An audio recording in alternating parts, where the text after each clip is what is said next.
Assalamualaikum warahmatullahi wabarakatuh. Halo teman-teman semuanya, perkenalkan nama saya Abdul Azam Al-Fatih dari Universitas Muhammadiyah Surakarta, Program Studi Manajemen. Jadi pada video kali ini saya akan mempresentasikan review jurnal yang saya lakukan. Jurnal yang saya review berjudul Fintech and Financial Stability Advanced from Special Analyst for 25 Countries. Ini adalah outline dari presentasi yang akan saya lakukan pada video kali ini. Yang pertama dari ringkasan, start cap, kajian empiris, jenis penelitian, dan terakhir model konseptual. Oke, baik, masuk yang pertama dari ringkasan. Pada penelitian ini mengkaji bagaimana dampak fintech terhadap stabilitas keuangan pada 25 negara dari tahun 2013 hingga tahun 2020. Dan ini menggunakan pembiayaan fintech secara agregat dan terpilah, yang mencakup crowdfunding, pinjaman bisnis, dan pinjaman konsumsi, di mana masing-masing memiliki proses pendanaan dan tingkat gagal bayar yang berbeda. Penelitian ini menggunakan model spesial yang memperhitungkan ketergantungan stabilitas keuangan antar negara. Beberapa temuan dalam penelitian ini adalah: 1. Adanya ketergantungan signifikan positif terhadap stabilitas keuangan antar negara. 2. Pembiayaan fintech memberikan kontribusi positif lokal dan lintas batas terhadap stabilitas keuangan.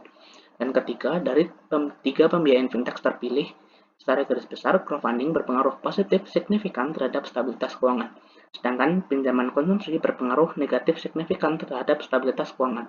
Lalu untuk pinjaman bisnis, hingga pengujian terakhir tetap tidak signifikan, kecuali tiga kekuatan besar yaitu US, China, dan juga UK tidak disertakan.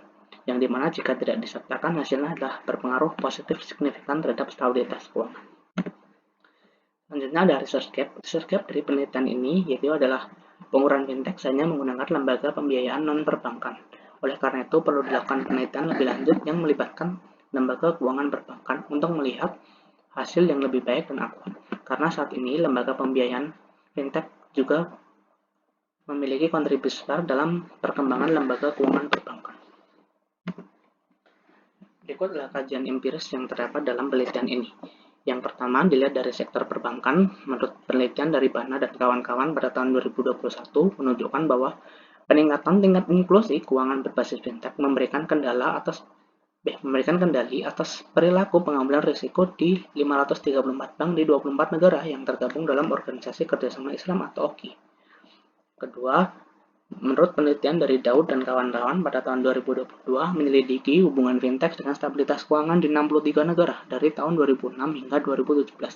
Hasilnya menunjukkan bahwa fintech berkorelasi positif dan signifikan dengan stabilitas keuangan, dan hubungan tersebut semakin kuat ketika terdapat konsentrasi pasar yang lebih besar. Terakhir, yang selanjutnya ada jenis penelitian.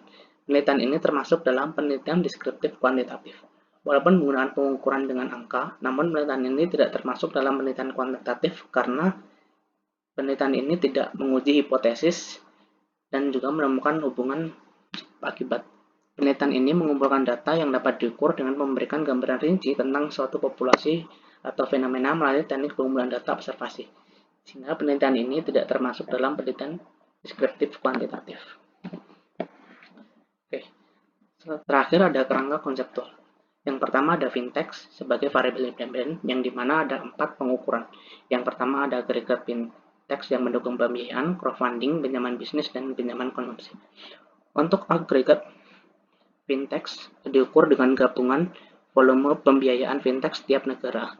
Untuk crowdfunding ini mencakup crowdfunding berbasis ekuitas, real estate, penghargaan, donasi dan juga bagi hasil.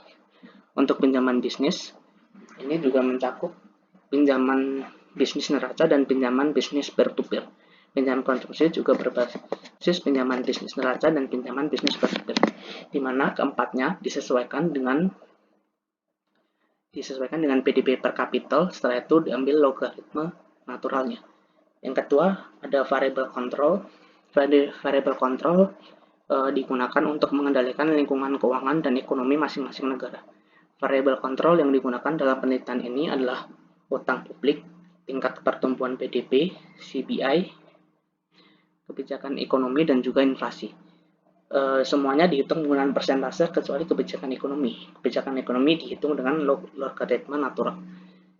Yang terakhir ada stabilitas keuangan sebagai variabel dependent.